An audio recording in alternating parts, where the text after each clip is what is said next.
What's up, Star Wars fans? My name is Prince and I am an urban acolyte. I wanted to do a quick video today because the new Darth Vader comic book just hit the shelves and it'll give us the story on the rise of the Dark Lord in the early days of the Empire. The first arc, starting with issue 1, picks up during the scenes at the end of episode 3, Revenge of the Sith, and it'll tell us how Darth Vader got his crimson red lightsaber. Now, the mystery of how a lightsaber crystal produces a red blade is really no mystery. It was revealed to us twice in the Ahsoka Tano novel. There's an interesting interlude in that novel which I believe refers to the crystals found on the Jedha moon that reads, "There was no particular pattern for where the crystals might be found.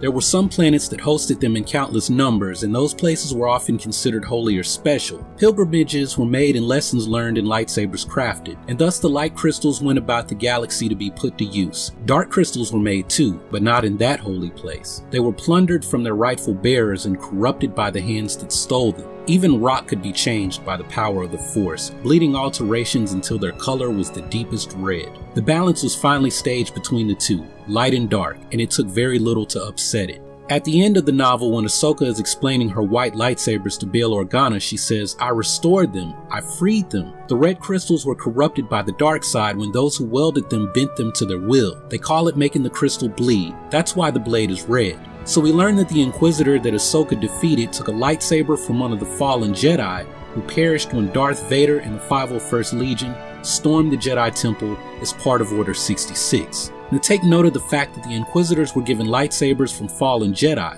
and it's possible that one of their tests was to bleed the crystal. Vader, or any true Sith, on the other hand, had the task of earning their lightsaber through combat, in most cases. In Darth Vader issue number 1, Darth Sidious explains all of this to Vader. He says that a Sith lightsaber is really no different than a Jedi lightsaber, except that it is crimson red because the kyber crystal has been made to feel pain, so it bleeds, creating the red blade. Sidious tells Vader that Padme's death is actually a gift because she's given him pain, and pain, well, it's just another form of suffering. Think about what Yoda said to Anakin when he was a boy. Fear is the path to the dark side. Fear leads to anger. Anger leads to hate. Hate leads to suffering. Now, this really isn't something that you ought to say to a 9-year-old boy who misses his mother. I mean, it just isn't. And this is why it's so easy for Sidious to pervert the Jedi teachings and gain Anakin's trust, so that he could eventually be turned to the dark side. Anakin was far different from the other Jedi training and teaching at Coruscant. Anakin had time to form emotional attachments with his mother, with his friends on Tatooine, and eventually with Padme. When Anakin's mother died, he blamed himself because he wasn't powerful enough to save her. He couldn't protect her from the Tusken Raiders, and when he finally found her, he didn't know how to stop her from dying. When he began having dreams and visions of Padme's death, well, he doubled down. "I've got to become more powerful. I have to prevent this from happening. I can't lose her.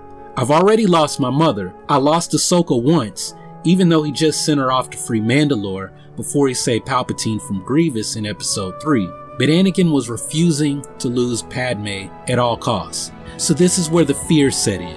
Fear of losing his Padawan again, fear of losing his wife and his child for good. The thing is this, Anakin's vision became a self-fulfilling prophecy. In his anger, he force-choked his wife, and she lost the will to live after her husband, the Chosen One, used the Force against her. Instead of stepping back to realize what he'd done, instead of finding peace amidst all the chaos, he was told that it's a lie because there's only passion. Embrace the pain. Embrace your loss. Embrace the hatred that you feel, because this will make you strong, Lord Vader. By embracing your pain, by becoming strong through your hatred, you will achieve a personal victory. And through victory, you will break your chains, and a powerful Sith you will be.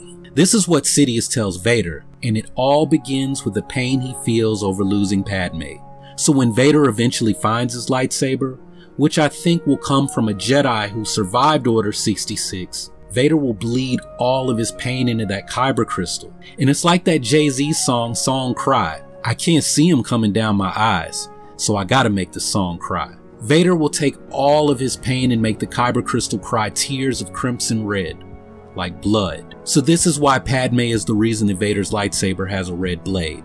But that's all I got to say on this topic. So now I'd like to hear from all of you. Have you read the Vader comic book? What were your initial impressions? Also, what kinds of things would you like to see in this series? And also, this is totally unrelated, but in the Darth Maul comic book, we learn that Maul has never actually faced a Jedi before meeting that Padawan. So it makes you wonder, how did he acquire his lightsaber? And if that has been discussed, I may have missed it, but that's something I was wondering after I finished reading this Vader comic today. Anyway, let me know your thoughts on this comic book, this video, or anything else on your mind down in the comment section below, and I'll be checking back to see what you all have to say.